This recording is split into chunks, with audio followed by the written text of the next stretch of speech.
So here's a question for you. What does it even mean to be a dove of peace, especially when you're surrounded by conflict? Today, we're going to dive into a pretty provocative idea from our source material. This vision of Turkey as, get this, the world's lone peacemaker. Yeah, let's unpack that. Okay, our starting point is this image right here, straight from the source material. It paints this picture of Turkey as this calm center, in a region just full of chaos. And the claim it makes? Wow, it's incredibly bold. The world's only dove of peace country. I mean, that's not a small statement, right? So you got to ask, how on earth do they justify that? And this really gets to the heart of the puzzle, doesn't it? A dove of peace smack dab in the middle of a ring of fire. I mean, it just feels like a complete contradiction. But the source material says, hold on, there's a unique logic to this. So, all right, let's follow their line of thinking and see where it takes us. First things first. The sources argue that if you really want to understand the case for peace, you actually have to start with the stark reality of war. And they really paint a picture here. I mean, just look. They lay out conflict in literally every direction. You've got the Ukraine-Russia war to the north. Head northeast, you've got the Caucasus. Down south, Syria, Iraq, and all those ongoing tensions. And to the west, well, the historical conflicts in the Balkans. The whole point they're making is that this nation is sitting right at the epicenter of constant regional instability. And the source grounds this whole reality in one really powerful idea. Geography is destiny. The point they're trying to make is that this isn't some passing phase. They see it as a permanent condition, one that absolutely forces a very specific kind of response. So, okay, what do you do if your destiny is to live in a really dangerous neighborhood? Well, the source's answer is pretty clear. Having a strong military isn't about aggression, it's about survival. It's just the price you pay. The argument is super simple, right? A dove can't exactly survive surrounded by predators if it doesn't have some sharp talents. So, in this view, strength is the only thing that actually makes peace possible. Okay, so next up, the source kind of shifts gears. It offers this philosophical lens to explain not just where conflicts are happening, but the much deeper question of why they happen in the first place.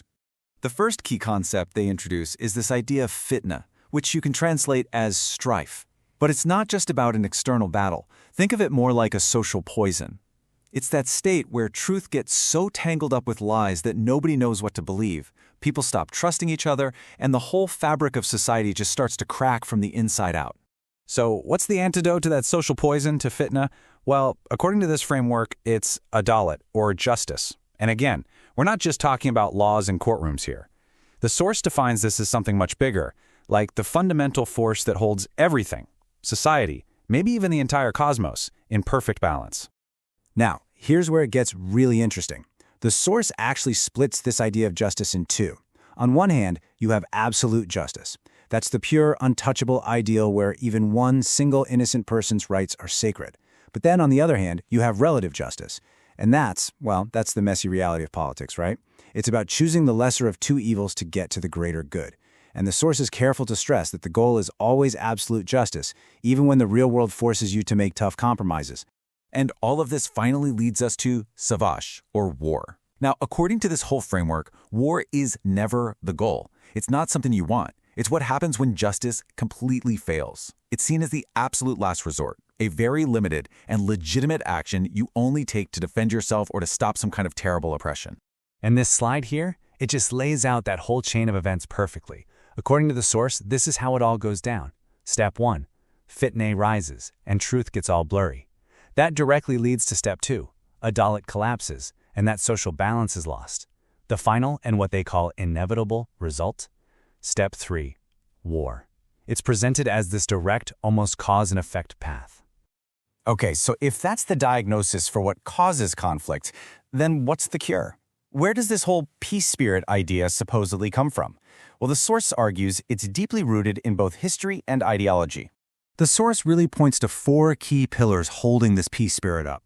First, there's the Islamic heritage, that core idea of standing against oppression and siding with the oppressed. Second is the Ottoman legacy, this tradition of ruling over all sorts of different peoples with the principle of being strong but just. Third, there's a national memory of hardship, of being invaded, which they say creates a real empathy for others who are suffering. And finally, this ideal they call Nizam al-Alam, which is this sense of responsibility to help bring order and justice to the whole world. And this popular slogan, you've probably heard it, is presented as the modern-day expression of that exact spirit. The world is bigger than five.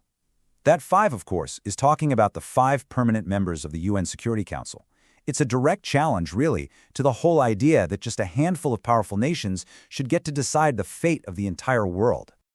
So, okay, how does all of this scale up? Well, the final section of the source's argument takes this from just a national policy to a full-blown vision for the entire world. See, the source argues this isn't just about one country's foreign policy. No, it's being offered up as an ideal prototype, a whole different way forward for any nation out there that's looking for an alternative to a world that seems to be driven only by materialism, by money and power. And at the core of this vision is a pretty radical shift in how we measure a nation's greatness. It suggests we should stop weighing success by things like GDP or how much territory a country has. Instead, the argument is that a nation's true value lies in its conscience value. You know, what it actually contributes to justice and humanity as a whole. And so the source material leaves us with this one last, really challenging question. It reframes the great struggle of our time, not as, East versus West, but as materialism versus meaning. It asks all of us to think about it. In a world that's so often about cold, hard power, what role, if any, is there for something like a national conscience, someone to think about?